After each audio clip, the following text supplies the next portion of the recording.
अनुपमा चोपड़ा के साथ बड़ा जुल्म हो गया, बहुत ही ज़्यादा जुल्म हो गया। क्रिटिसाइज़ कर दिया क्रिटिक्स को। ये तो नहीं हो सकता, ये इनको कोई कैसे क्रिटिसाइज़ कर सकता है? इन्होंने तो लाइसेंस ले रखा है क्रिटिसिज्म का, अपनी एक संस्था भी बना रखी है, उसको इतना ऑथेंटिक सा नेम दे रखा है, खुद ही उसके चेयरपर्सन वाइस पर्सन बन गए हैं ये सुचित्रा और अनुपमा। और इनको इतनी तकलीफ़ हो रही है क्योंकि अरफा खानम हो या ये जितने भी जो लिबरल्स लोग बनते हैं, ये इतना प्रो इस्लाम है, इतना प्रो पाकिस्तान है कि धुरंधर जो मूवी सत्य घटनाओं पर जो आधारित है वो पाकिस्तानियों तक को पसंद आ रही है। क्योंकि जो लायरी टांग की कहानी बताई है, दिखाई गई है, वो वहाँ पर वो घटनाएं सही में हुई हैं। जो पाकिस्तान का इन्वॉल्वमेंट था 26/11 में, और जितने भी भारत में आतंकवादी गतिविधियाँ होती हैं उसमें, वो भी रियलिटी है। और इस रियलिटी को एक आम पाकिस्तानी भी जानता है और एक आम हिंदुस्तानी भी जानता है।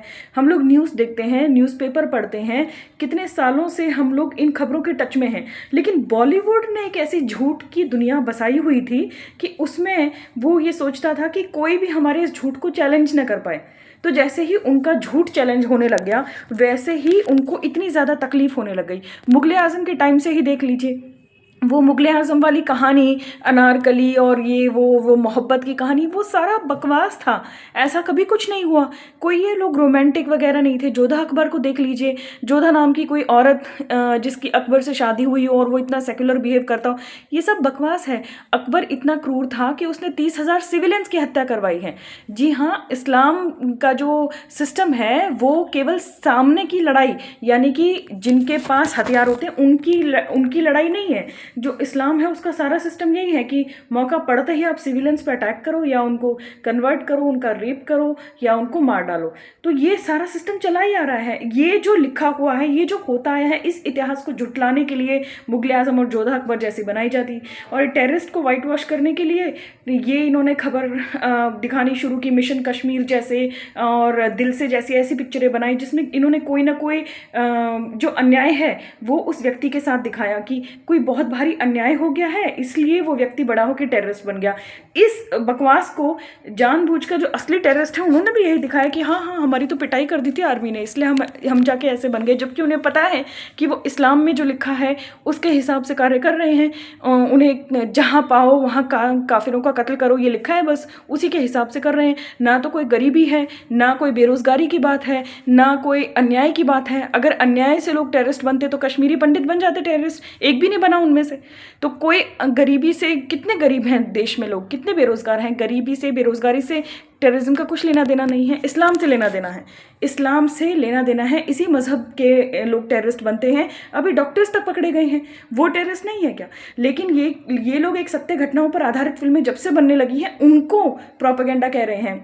केरला स्टोरी को इन्होंने प्रोपेगेंडा कहा, जबकि केरला में लव जिहाद की घटनाएं हुई, उनमें से कुछ लोगों को जो है ISIS ज्वाइन कराने के लिए सीरिया भेजा भी गया था।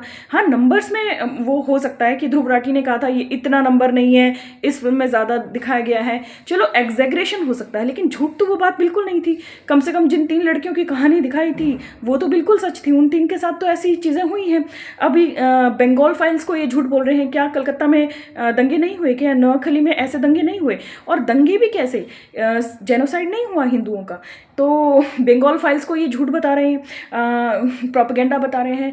कश्मीर फाइल्स को ये झूठा प्रोपेगेंडा बताते हैं, जबकि कश्मीर का एक्सोडस हुआ, उनकी ज़मीनें लूट ली गई, उनका घर लूट लिया गया, उनको डरा के मार के भगा दिया गया, महिलाओं का रेप हुआ, लोगों का खुलेआम कत्ल किया गया। कश्मीर फाइल्स को प्रोपेगेंडा बता दिया, बंगाल फाइल्स को प्रोपेगेंडा बता दिया, केरला स्टोरी को प्रोपेगेंडा बता दिया। धुरंधर प्रोपेगेंडा है।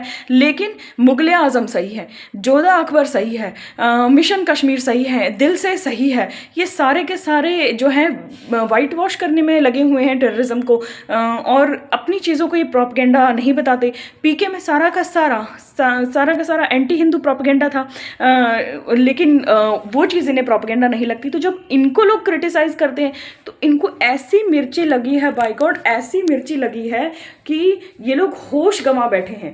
अपना ही इन्होंने पंचायत बना ली है, उसमें खुद ही से डिस्कस कर रहे हैं और किसी का वो नहीं। और अब हाँ, एक और विक्टिम कार्ड सामने आ गया है कि किसी को थ्रेट्स मिले, ऐसे थ्रेट्स मिले। हाँ, तो सोशल मीडिया पे तो कोई गंवार देहाती इस तरह के लोग भी होते हैं जो छुप के कोई थ्रेट ऐसा लिख देते हैं। क्या इतने प्रिविलेज लोगों को सच में कोई थ्रेट है? इनको कोई थ्रेट है? इनको किसी किसी किस्म के किसी भी व्यक्ति से अगर कोई इनको थ्रेट आ भी गया है, ये ऐसे लिख भी दिया गया है, तो कोई थ्रेट व्रेट नहीं होता इनको। इन्होंने अपनी ही पंचायत बना रखी है। और ऐसा क्यों करते हैं? ये इतना प्रो इस्लाम क्यों है? जैसे मैं वरुण ग्रोवर का यहाँ पर नाम लेना चाहूँगी, क्यों? उससे गाने नहीं लिखे जा रहे हैं, उससे चुटकुले नहीं लिखे जा रहे, उससे सारा काम हो रहा है। ग्रोवर तो ऐसे लोग होते थे जो पाकिस्तान से भाग कर आए हैं, हरियाणा और पंजाब में बसे पड़े हैं, ऐसे रेफ्यूजी पंजाबी। लेकिन ये बेशरम हिंदू टेरर दिखाता है सेक्रेड गेम्स में। तो देख लीजिए, आपका इसका घिनौनापन देख लीजिए। हिंदू टेरर इसको सेक्रेड गेम्स में दिख गया, लेकिन इसको 26/11 का आतंकवादी हमला नहीं दिखा मुंबई में जो 1993 में सिलसिलेवार बम धमाके हुए, वो नहीं दिखे इसे। जो दिल्ली में ब्लास्ट होते आए, जो भारत के अलग अलग शहरों में, मुंबई में भी 2008 में भी, मतलब लगातार हमले जो होते रहे, ट्रेन में ब्लास्ट होते रहे, इस बंदे को कुछ भी नहीं दिखा। लेकिन इसे हिंदू टेरर की घटनाएं कैसे दिख गई? जो एक मालेगांव ब्लास्ट पे जो हिंदू टेरर का झूठ फैलाया गया था, वो भी पकड़ा गया कि बिल्कुल वो सारे के सारे बाइज्जत बरी हो गए। और 26/11 आरएसएस की साजिश कहने वाले वो कहाँ गायब हो गए? क्योंकि कसाब पकड़ा गया, सैटेलाइट फ़ोन की कन्वर्सेशन भी पकड़ी गई, अच्छे से पता चल गया कि ये हमला पाकिस्तान ने ही करवाया था। फिर भी ये हिंदुओं को बताने वाले, हिंदुओं को टेररिस्ट बताने वाली जो हैं चीज़ें करते हैं। अभी एक और है जिसने आश्रम नाम की वेब सीरीज़ बनाई थी, मुझे उसका नाम याद नहीं आ रहा उस बंदे का। लेकिन ये वाली बात भी है, आप देखो, हिंदू बाबा अगर ऐसा कोई पाखंड करते हैं या दुष्कर्म इत्यादि करते हैं, अपनी चीज़ का, अपनी बात का अब अपना जो लोगों ने उन पर विश्वास जताया है उसका दुरुपयोग करते हैं, तो उनको गिरफ्तार भी किया जाता है, उनको सज़ा भी दी जाती है, उन पर वेब सीरीज़ भी बन जाती हैं। लेकिन ऐसी घटनाएं जब मदरसे का मौलवी करता है या कोई पोप करता है, तब तो कोई सीरीज़ नहीं बनाता, तब तो कोई इतना बड़ा हंगामा नहीं होता। तो हिंदुओं का कोई भी जो नेगेटिविटी हो उसको एम्प्लीफाई किया जाता है। हिंदुओं के बीच में कुछ भी नेगेटिविटी हो, कोई भी क्राइम हो, उसको एम्प्लीफाई किया जाता है। और ये कोई क्राइम हो तो वो एम्प्लीफाई नहीं करते। और फिल्मों ने तो हमेशा ही, आप कोई भी फिल्म उठा के देख लीजिए, 80-90 साल से जो फिल्में बन रही हैं, आपको एक मुस्लिम ऐसा नहीं होगा जो उसमें दिख जाए कोई क्राइम करता हुआ। सारे के सारे क्रिमिनल्स बड़ा बड़ा टीका लगाए, हिंदू व्यक्ति ही होगा क्रिमिनल।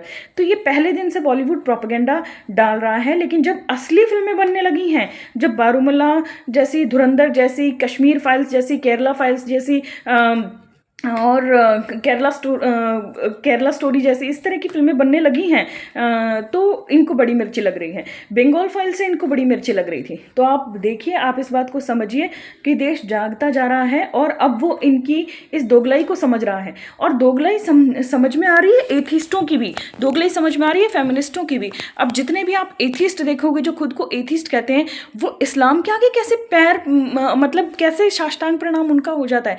उन्हें इस्लाम में कोई दिक्कत नज़र नहीं आती, उन्हें कोई रैशनैलिटी की ज़रूरत नहीं है इस्लाम में मोहम्मद चांद के 2 टुकड़े कर देते हैं, वो उसका कभी मजाक नहीं उड़ाते। आपको कोई भी ऐसा कॉमेडियन नहीं मिलेगा जो खड़े होकर मोहम्मद के चांद के 2 टुकड़े करने की बात का मजाक उड़ाए, उनके उड़ते हुए गधे पर बैठकर जन्नत की सैर का मजाक उड़ाए। लेकिन आपको हिंदू देवी देवताओं की कहानियों पर बहुत सारे ऐसे लोग मिल जाएंगे जो मजाक उड़ाएं। और यही चलता आ रहा है इनका, ये एक तरफा एथिज्म चलता आ रहा है। 786 वाला वो एथिज्म जो माफ़ कीजिएगा, अमिताभ बच्चन ने पॉपुलर किया दीवार फिल्म से, या कौन सी फिल्म थी वो, ध्यान नहीं है मुझे, हाँ शायद दीवार ही थी। वो उस फिल्म से जो उसने पॉपुलर किया, वो कैसा नास्तिकता थी कि वो भगवान शिव से को चैलेंज कर रहा है, पूरी दुनिया से नाराज़ है, समाज से नाराज़ है, अपनी माँ से नाराज़ है, अपने साथ हुए अन्याय की वजह से वो इतना नाराज़ है कि वो सबसे नाराज़ है। लेकिन फिर भी 786 को सीने से चिपकाए फिरता है, खुद ही गलत चॉइसेस करता है, पैसा कमाने के लिए गलत तरीक़ों का इस्तेमाल करता है, गलत महिलाओं से रिलेशन बनाता है, हमेशा गुस्से में रहता है, शराब पीता रहता है। नास्तिकता का उस कीड़ा उसके सर में ऐसा घुसा हुआ था कि वो समाज से, दुनिया से सबसे नाराज़ है। लेकिन फिर भी वो जो है उसका जो सॉफ्ट कॉर्नर है वो इस्लाम के प्रति, 786 के प्रति दिखाया गया था। तो ये प्रोपेगेंडा नहीं था। तो अब लोग समझने लगे हैं और अच्छा है कि लोग इन्हें जवाब दे रहे हैं और आगे भी देते रहें। और मैं तो जो आदित्य धर है, यामी गौतम, इन दोनों को बहुत बहुत शुभकामनाएं देना चाहूँगी कि इनकी जोड़ी सलामत रहे, ये हमेशा ऐसे ही फूले फलें, ऐसे ही पॉजिटिव लोग, अच्छे लोग, प्यार मोहब्बत से जीवन काटें और बहुत ज़्यादा अच्छा अच्छा कंटेंट ये हमें दें। जैसे विवेक रंजन अग्निहोत्री हैं वो, और पल्लवी मैम, ये इस तरह के जो कपल्स हैं, ये पावर कपल्स हैं, इनकी देश में बहुत ज़्यादा ज़रूरत है, जो सच के ऊपर बेस्ड फिल्में बनाएं। और अनुपमा चोपड़ा हो या सुचारिता हो या ऋतिक रोशन हो, ये जिन सब की सुलगी हुई है क्योंकि सच को लोग जानना चाहते हैं, सच को लोग देखना चाहते हैं, उन लोगों को तो शर्म आनी चाहिए। और ये टाइम आ गया है कि अब जो नैरेटिव है वो अपने हाथ में लिया जाए। जो भारत का सच है, जो हिंदुओं का सच है, वो दिखाया जाए। बहुत हमें विलन के रूप में दिखा दिया, बहुत एक टेररिस्ट कंट्री को ग्लोरीफाई कर दिया गया है, बहुत हो गया है बिकनी पहन के नाचना आईएसआई के एजेंट के द्वारा, बहुत हो गया मैं हूं ना में हिंदू टेररिस्ट को दिखाना, सेक्रेड गेम्स में हिंदू टेररिस्ट को दिखाना, ये सब चीज़ें, ये सब झूठ बहुत हो गया है।